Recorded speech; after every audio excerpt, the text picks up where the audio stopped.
Hello, welcome to this Unity tutorial in 2D. It's only my second 2D tutorial, but here we go. Last tutorial I showed you how to set up some Perlin terrain like this, so that we've got some sprites, and I showed you how to make them look like terrain, and then arrange them across the screen using Perlin noise. So that's kind of like a function that uses something like randomness to dictate how high each block is going to be, but then neighboring blocks will have like a related value so that you get nice hills and things like this. And I think I've placed down, how many am I seeing here? Let's have a look, was that 2,600? Let's have a look at the code. Let's stop this now. And there we are, Perlin terrain. Double click that, bring up Mono Developer, there we go.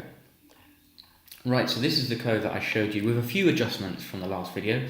I'll put a link to the previous video in the description in case you're interested in understanding this more fully, although that will probably come out in this video. Oh, I've got 260 blocks there. I don't know why that F is there. That should not be a float. Now things have gone a strange colour. Will this still work? Let's just... I haven't broken anything already. That F should not have been there. Anyway, right, so this creates 260 blocks across our screen.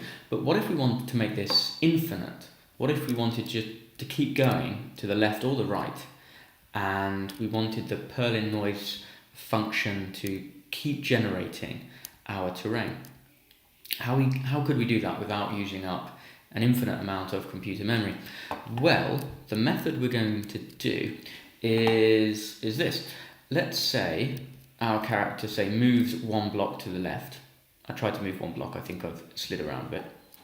What we could do is remove a block from the right hand side and then put it secretly over here on the left hand side. And when we place it, we could then run the Perlin noise function again to decide how high it's going to be based on its real world location. And then it wouldn't matter if we went this way, we'd do exactly the same. We'd remove a block from this side, place it over here, again rerun the Perlin noise for that single block. And if we went back, the terrain would regenerate in exactly the same way, because the Perlin noise function will be based on where that block is being placed in terms of the real world location. Okay, right, so that's basically what we're going to attempt in this video. I just wanted to say a big difference from the previous video is that I've just created a triangle instead of the little robot that came with the assets from Unity in the standard assets, and all I've done is create this little script called ship dash, which is just my way of moving around. All I've done is made sure that my little triangle sprite has got a rigid body, which I've called my bod. I've then populated that variable with the rigid body 2D component, and then when I'm moving on the horizontal axis, i.e. the arrows left and right, or WSAD, A or D, then I'm adding a force to my little sprite, left or right, and I've done exactly the same for when I'm hitting the up arrow. So that's how I'm moving. That's how to create a little sprite with some movement using Unity's 2D physics, because I'm acting on adding forces to the 2D rigid body. The other thing is that I've got a camera. The camera has now got this camera 2D follow script on it, so that it follows our character. And all you have to do is populate its target with the transform of the object you want to follow. For instance, if I populate it with the pink crate that I've got in there, it will follow the crate around. There we go. I can still move my ship, but the camera will stay focused on the crate. That's quite interesting. You could have a game. I've just invented a game mechanic. You could have the camera fixed to an object and not the character. That's quite interesting. And then in order to negotiate the level, you have to get your camera fixed object to the end of the level. There you go. I've just invented probably $1 billion valued game. Have that for free. That's yours for free. Okay, so they're the two changes. We've got a camera following our, I better change that back to our ship. There we go. We've got this camera, because of the camera 2D follow script, following our tri-ship, I've called it, triangle ship or character. I've put this pink crate. This is one of the standard assets from Unity. You can find it in standard assets, 2D prefabs. There's the pink crate. And what else have I done? Oh yeah, just change the ship itself. Change the character into this tri-ship. Right. So what we want to do is adapt this Perlin terrain script, which we made in the previous video, so that it's dynamic, so that's infinite. So the first thing I'm going to do is basically copy the code. I'm going to create a new script. So if you're following along, this is what you'll want to do, and let's call it Perlin Fancy. It's a fancy Perlin script. And then we want to go and grab the old code, place it into our new script. So we don't want to borrow this top line, we just want to copy from here. We don't. I was trying to, I can't remember your name, but you watched my previous video and you said, what was your name? It's something like Trance, was it? Drance? I can't remember. But you said, could we optimize this code by combining all the meshes of the blocks?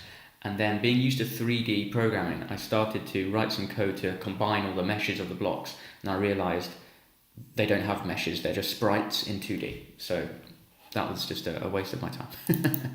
But this is a way to optimize. So hopefully that person, what is your name? I might go and look it up in a moment. Hopefully this will answer your question in terms of how can we optimize this code so that we could have an infinite amount of blocks, or make it appear that we've got an infinite terrain without using up all the memory in the world. So we can delete all of this mesh filter stuff, which I've kept because it might be handy somewhere else. Okay, right, what we're going to do is save that script, and then we're going to attach it to our game object that was holding the previous Perlin terrain script, and then just make sure that we're in the same position as we were, or as we are now. Everything's working now, so let's just see if we can take this script here, disable the previous script. We've got to populate the block type with drope. That's just a little sprite. It has a box collider on and nothing else. Ignore that Sinbot script. And let's just play now. Yes, we're in exactly the same position as before, but now we've copied, we've duplicated the script so that we can make some changes without messing everything up. Let's just have a look. Look at Seedly. Yes, it's using the new fancy script and it's working. Okay, so we can go and make some changes to our fancy script without worrying. Before I properly get started, last video, I believe I only had one Perlin noise function. I've added, with the plus equals operator, I've added on 1, 2, 3, 4 more Perlin operations, but all I've done is vary the gradient and the amplitude in kind of this descending way. I've made it spikier and spikier and spikier in terms of how the terrain will look. A lower gradient will mean a more spiky terrain, and then a lower amplitude will mean that the degree at which the block can be raised or lowered is controlled with the amplitude, and I've made sure both of those get lower and lower and lower, and then you get a much more pleasing kind of terrain. They're called octaves, by the way, and I've definitely made videos on Perlin noise before where I explain these things in a little more depth if you're interested. So I think that's the only change I've made, possibly this line as well. After I've created the block, which is held in this game object bx, so I instantiate each block, store it in bx, and at the end of changing its position, I then set its parent to this transform, i.e. The seedly transform, which was just an empty game object with a transform and our Perlin terrain script on it, so that when you run the scene, every block that gets made doesn't just fill up the hierarchy, but is a child object now of seedly. So it just tidies everything up. Okay, right. First step. So we want to be able to access each of our blocks after our ship has moved a little bit. So we need to have a handle on those objects. So we're going to store each of the blocks in an array. So we're definitely in the right Perlin noise script. So we need a new array. So it's going to be private, it's going to be a game object. Each of our blocks is a game object. And then use these square brackets to make an array. And then we want to call them, I don't know, blocks. There we go. Right. I should comment things. So our array of blocks. Now, we want to have a certain number of those. Let's just start with, I don't know, about 6 of them, just across the screen, and then we can see what's going on. Okay, and then later on, we can adjust it so we've got just the amount of blocks that covers the screen, so that you can't actually see them being taken away and moved around and added, so that you get the illusion that you've got this infinite terrain. But first thing we need to do is populate this with the number of blocks we want. So blocks equals new game object, and we want, we'll call it number of blocks. There we go. An unfortunate acronym, which I won't say out loud. Right. What am I doing? I don't need the brackets there. There we go. Blocks equals new game object, NOB. Right, that will stand for number of blocks, blocks. Need to actually make that. We want that to be private as well. It wants to be an integer. It's never going to be divided or anything like that. And what did I call it? NOB equals, let's have, 8. Did I say 8? 6 of them. Okay, so I'm going to save that so far. Populate our array with what are they like? Game objects. So we've created our array. We've got our array set up. We'll just run just to make sure everything runs okay. Okay. I actually anticipated a bug there. I didn't think you could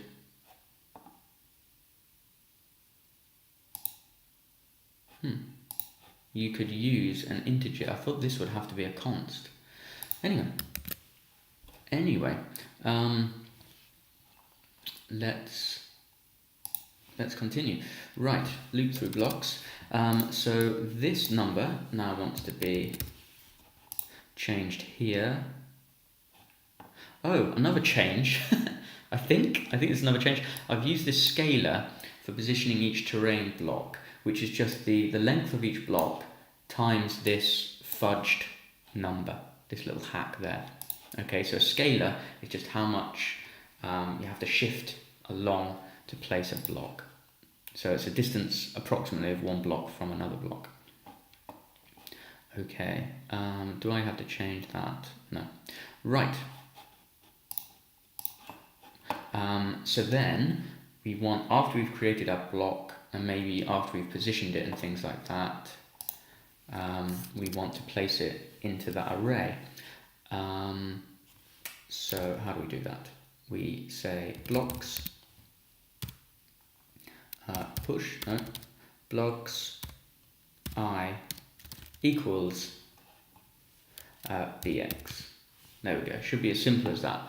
So we're inside the loop here, so we're looping through our 6 blocks, and we're just going to add them to the array in the order in which we create them. So let's run, and hopefully we've got 6 blocks, which we might not land on anymore. There we go, right.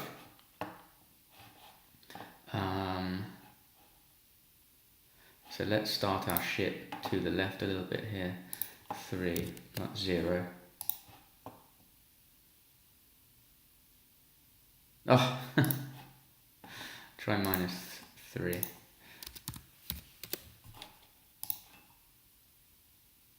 I suppose I could just pause and look at things. So we've got 1, 2, 3, 4, 5. So we've got 6 blocks.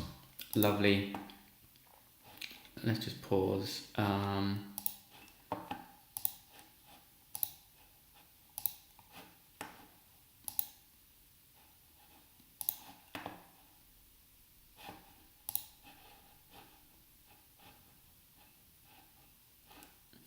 Okay. Right. So next thing we want to do is, let's just see if we can move them manually. Move the end blocks manually. Okay, so we'll do that in update. So we'll have 2 keys to control moving off a block and then placing it to the right hand side. So I'm just going to do that in the update loop. So we want if input get key up. We only want it after it's been pressed, and key code we'll have the spacebar. Okay. So in other words, if we press the spacebar, do this, and what we want to say is swap right. So what this function is going to do, which I haven't written yet, swap right. We want to grab the leftmost block, or for you guys, where's my hand? I want to grab the leftmost block and then move it over to the right hand side. That's what we want to do. Okay, so at the moment we know the leftmost block, this way, so the leftmost block is indexed at 0 in the array. It's the first block that we made. So we want some variables, I guess, to hold what block we're talking about in terms of being the leftmost and the rightmost. Okay, because we're going to move the leftmost to the position where the rightmost block was and shift it along a little bit to the right. It's now going to be the rightmost block, and the leftmost block is going to be 1 up from the previous block. So the leftmost block is going to be 0. After we've moved it, the new leftmost block is going to be indexed at 1. There we go. And the rightmost block is going to go from the end of our array, which is 6 blocks, so 6 minus 1 because we start counted at 0, and it's the new rightmost block is going to be 0 because we know we're moving on. Okay, so in other words, let's create some integers, because we're just storing the index of different blocks in this array. So we want, we'll call it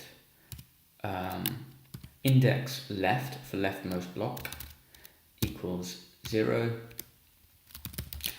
Private int will have rightmost block, and that's going to be the length of the array minus 1. Okay, and is that all we need? That's all we need. We just need those 2. Okay. Just making sure we can still. I'm not sure you can do minus 1. No. Okay, let's go, let's just say 0. When we start, we'll set up block indices, and we'll say rightmost block equals number of blocks minus 1, and we'll say leftmost block equals 0. Okay, so they've been set up in the appropriate way. Let's just see if that was the bug. It looks like it's running this time. Okay, lovely. Right. Right, so we're writing swap right. So we want to say that the rightmost block, or IR, equals the leftmost block. Okay. But now we want to say the leftmost block equals what was the leftmost block plus 1. So there's a problem here. We've got to have a third term to save what the leftmost block was originally, because we're reassigning it now. No, we're not. That's fine. That's fine. We don't need a third term yet.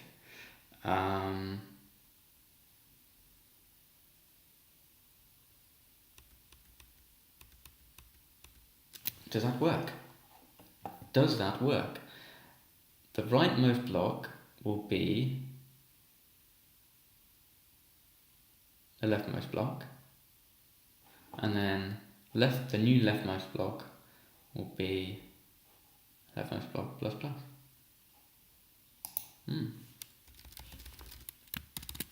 There we go. Right. So swap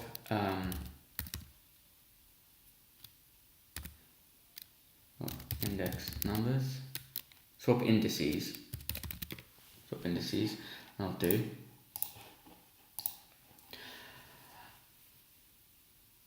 So now we actually physically want to get hold of that block. So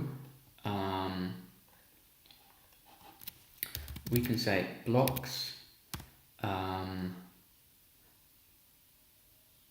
leftmost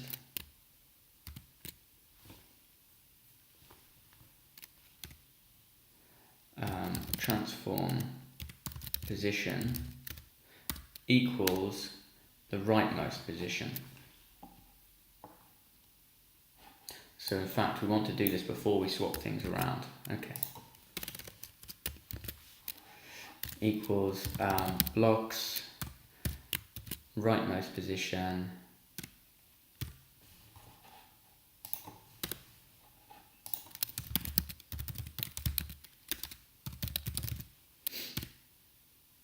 There we go.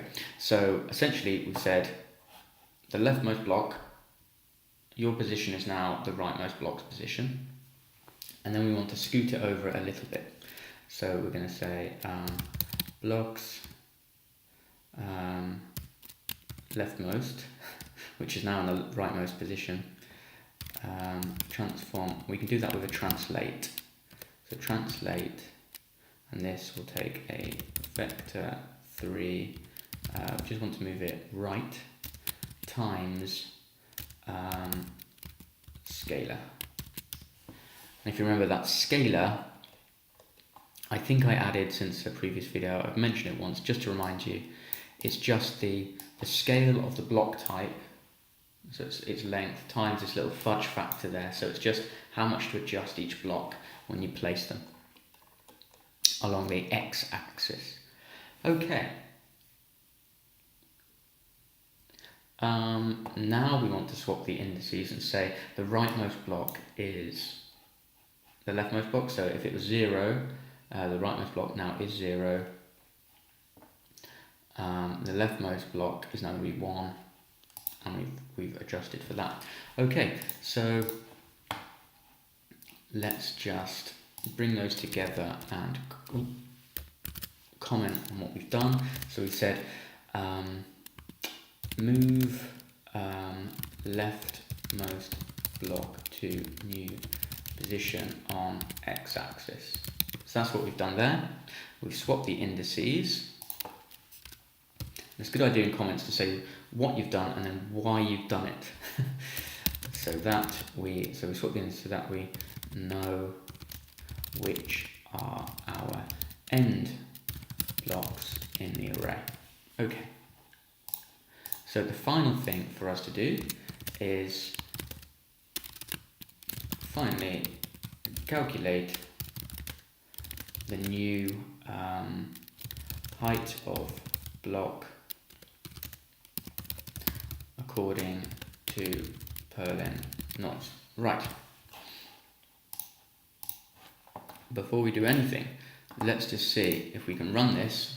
Press the spacebar, and we should move the leftmost block and place it on the right hand side.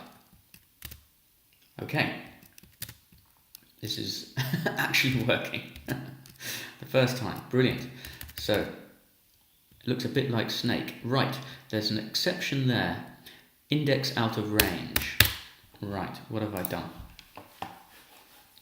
What have I done wrong? So I kept pressing it, and then basically it's going to be this, isn't it? Our leftmost block is going to climb through the entire array, and it's going to go beyond the length of the array. And the length is 6.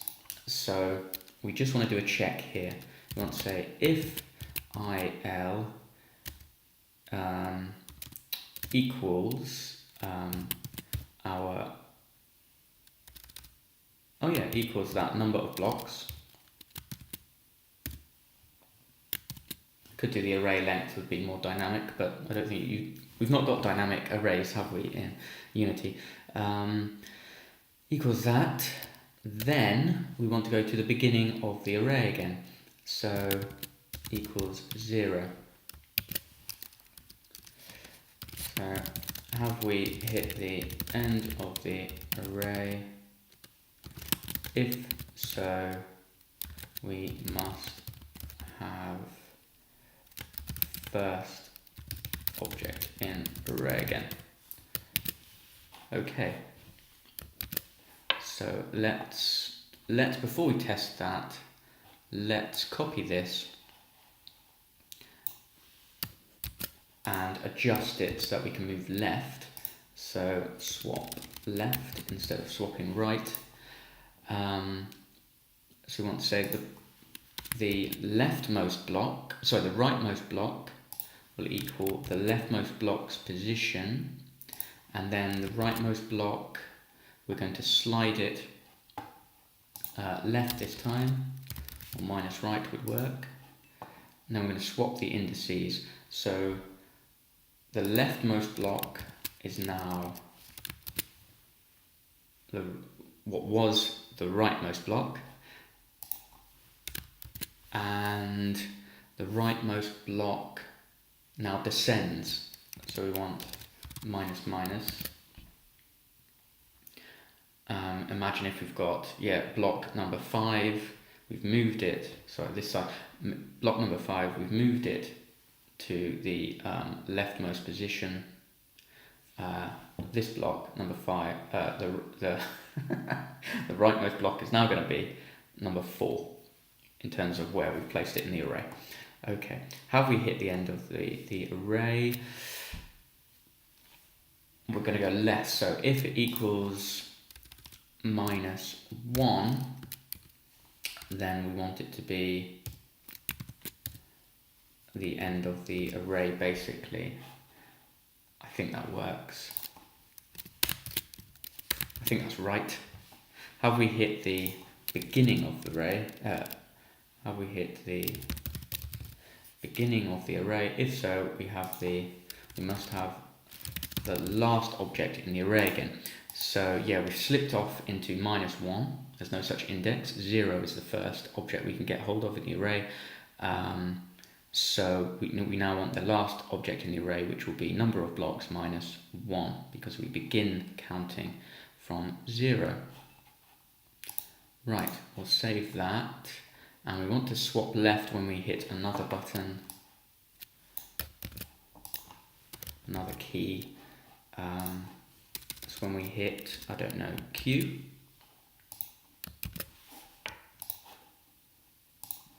run.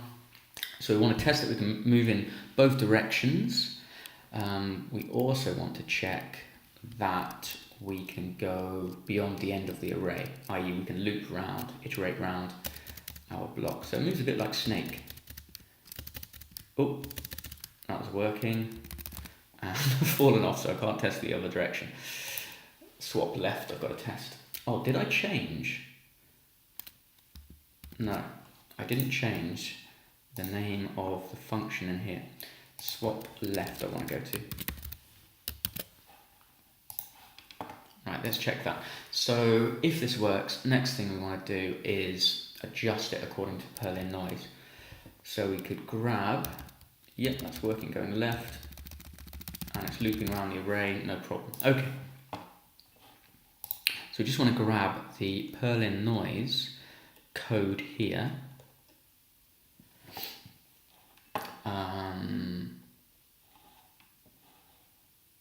So the X position has already been decided. There we go. So we just want that code there with maybe some adjustments. Okay, swap left, swap right. Here we are. So we're back in our swap right function. We just need to decide the new height of the block. So we'll say blocks. What block are we dealing with?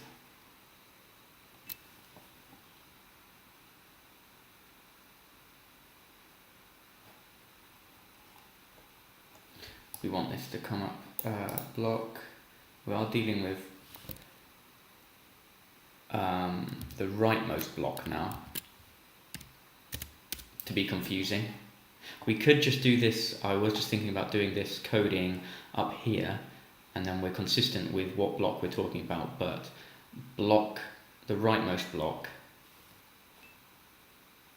is the block that we're dealing with after we've changed the indices. Anyway, it's just me getting confused. Okay, so the blocks, what are we changing? Transform.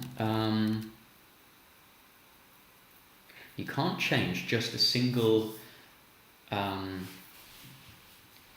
the single component of the vector. I'll show you what I mean. So we want to do something like this. Y equals apply Perlin, and then in there we'll put its X position. We'll call that my X. There we go. We want to do something like that where we can write a new function that returns a float, because the Y position is going to be held as a float. Apply Perlin, and then we're going to take in a float. We want to know its X position. I'll call that underscore X, just the underscore so I know it's the parameter being passed in. And then we're going to have our Perlin code there. Right. And we don't actually want to apply the new position there. Okay, so we could borrow that.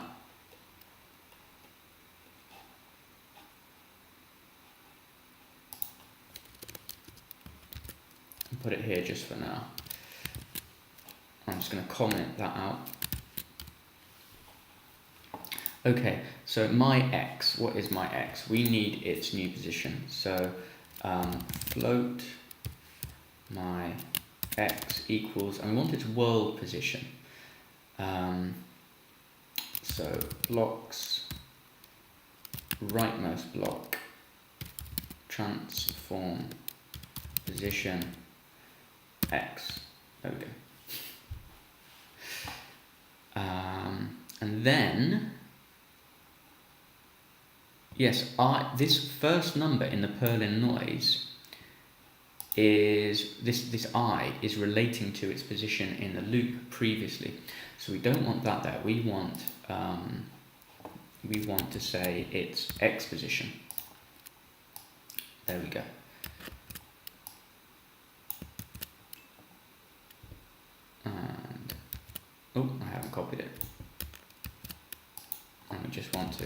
all the way down. Oh, God. Sorry, I'm having difficulty copying and pasting it. There we go. So we're calculating the Perlin noise based on the X position in the world of our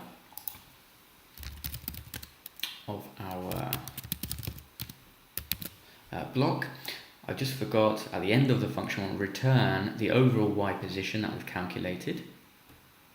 So that's our Perlin, apply Perlin function taken care of. All it does is take in the X position of the block, apply these Perlin noise functions to it, these algorithms, and then return the overall Y position. So then what we're saying is our Y position is going to equal the result, the return value from that function. And then we think, oh, we've done it, this is the swap right. We try and run, and then it won't run. There we go. I thought it was going to run for a second. So error, cannot modify value type return of position. So what we've got to do is, instead of changing this, where are we? This single value, this single component of the position vector, we've got to change the whole vector itself, which is what we're kind of doing here in our original code. I'm just going to delete that. I'm going to be brave. I think I understand what I'm doing. So we want to say the rightmost block's position equals something like this. We want to be able to say new vector 2. Let's just write this on a new line so it fits.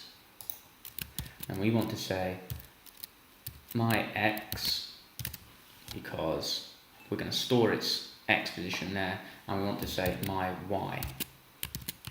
Okay. So we need to say float my Y equals, and now we can use that apply Perlin function that we've written. So my new Y position is going to be the result of these Perlin noise algorithms, which take in the X position, the world position of the block, and then we can create a new vector 2, which we can apply wholesale to the position of our block. So we're going to keep the X position is going to be exactly the same, it's just the Y position that we're adjusting. So now we should have our new terrain being created, so that the blocks aren't on a single line. Oh, lovely. Whoa, almost fell off. So now you can see the terrain going up and down according to the world space. If we go left, they're just going to be in a row because we haven't used the apply terrain function in swap left. So let's just copy that, and there shouldn't be anything we have to change. No, we're just deriving the new Y position from the new X position. Swap left.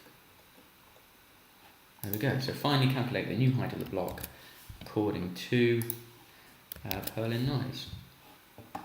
Right. Let's just extend the number of blocks we're getting. Let's say 26 now. So this should cover the screen quite easily. Oh, except the left-hand side.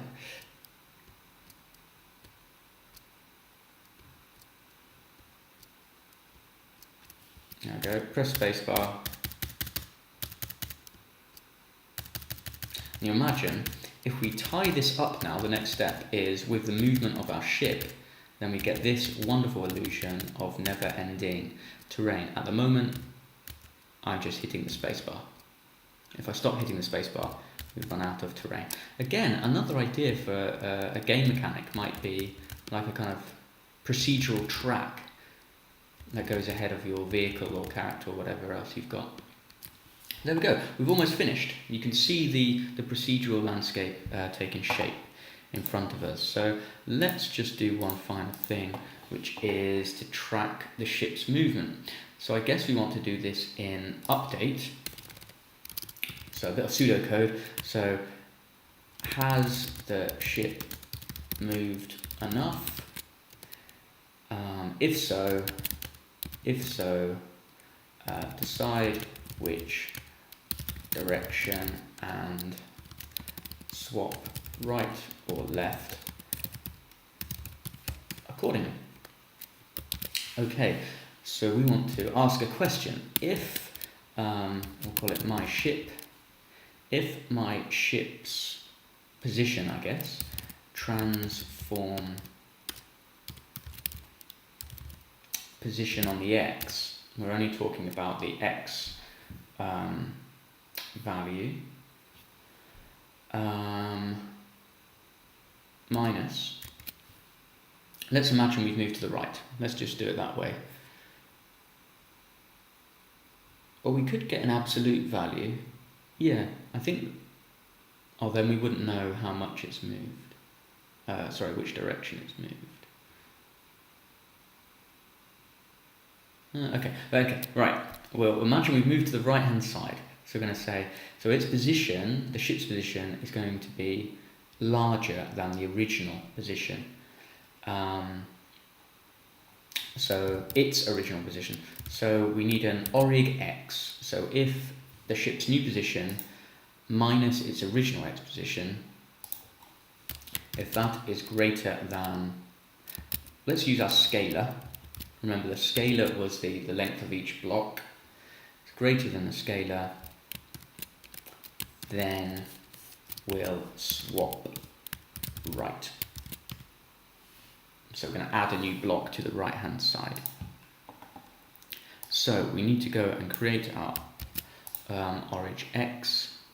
You know what, we'll copy this now, this code, and do the same for swapping left. So if the original position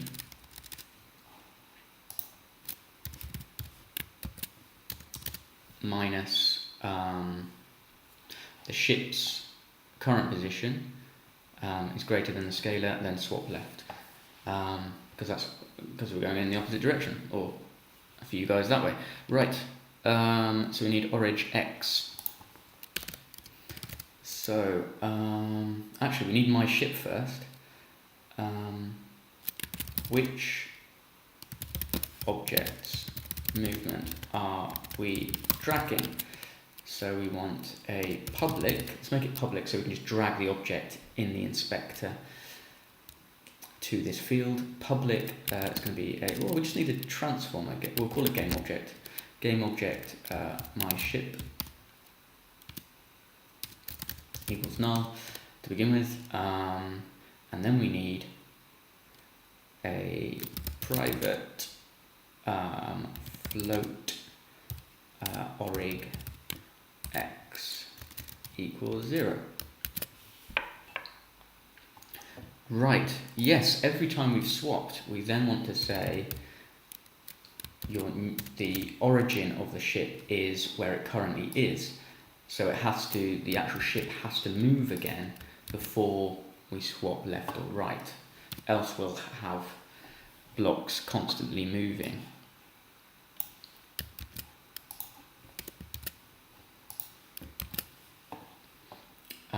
And then I guess when we start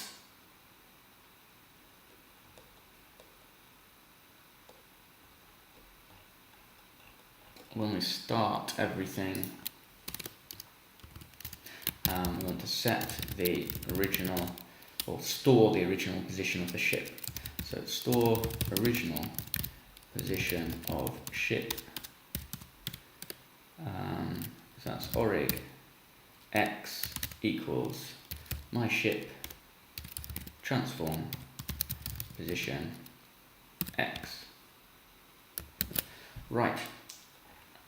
Finally, now that we're ready to test, let's just reduce the number of blocks we're dealing with so that we can see it working or not working, as the case may be, once we start. Right.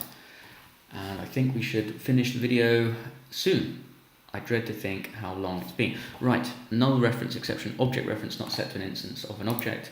I've forgotten to populate that field. So my ship, it doesn't know what ship it's tracking, so I want to drag my try ship up there. And finally, we should be able to test.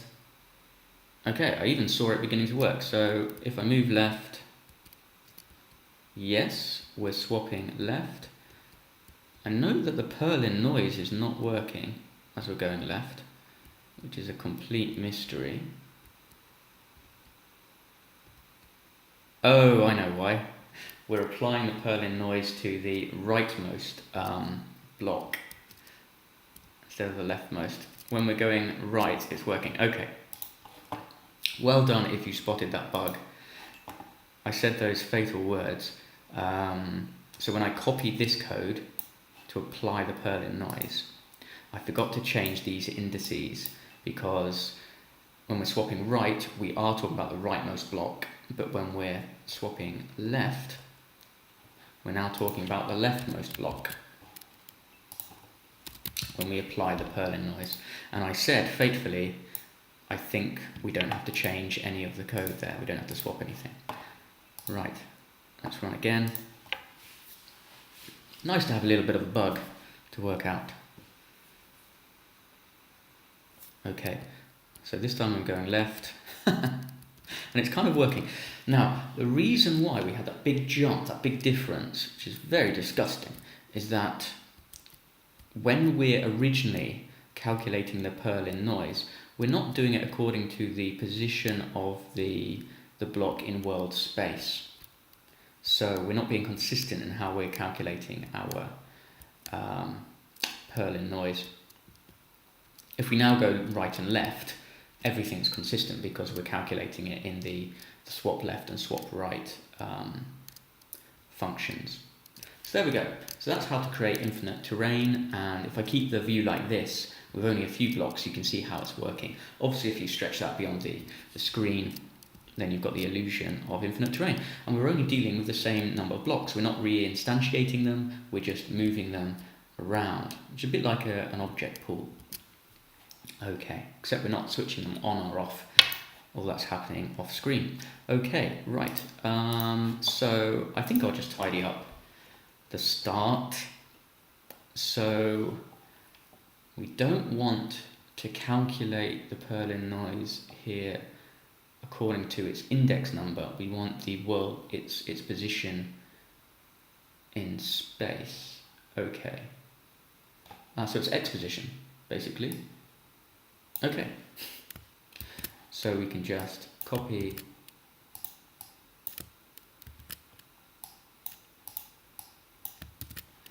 the X position variable, save that. When we run again, if this has worked, we shouldn't have that big jump in where our Perlin terrain is. Yes, brilliant. So now everything's matching up and is consistent. That's really satisfying. Okay, thank you very much for watching this video. Let me just have a look. What's going on here? Oh, this is our trending. If you're in the future, you can see what was trending in, what is it now, late February 2019. Daniel Schiffman. If you haven't checked out Daniel Schiffman, have a look at him. Oh, there you are. Mantiques. I was wondering how we could maybe merge all of the blocks together. This is in 2D terrain to increase performance. So Mantiques, thank you for your comment. Hopefully the video that I've just made has been helpful. Right, thank you everyone for watching. Let me know in the comments if you want me to change anything or do anything different now. Thank you very much.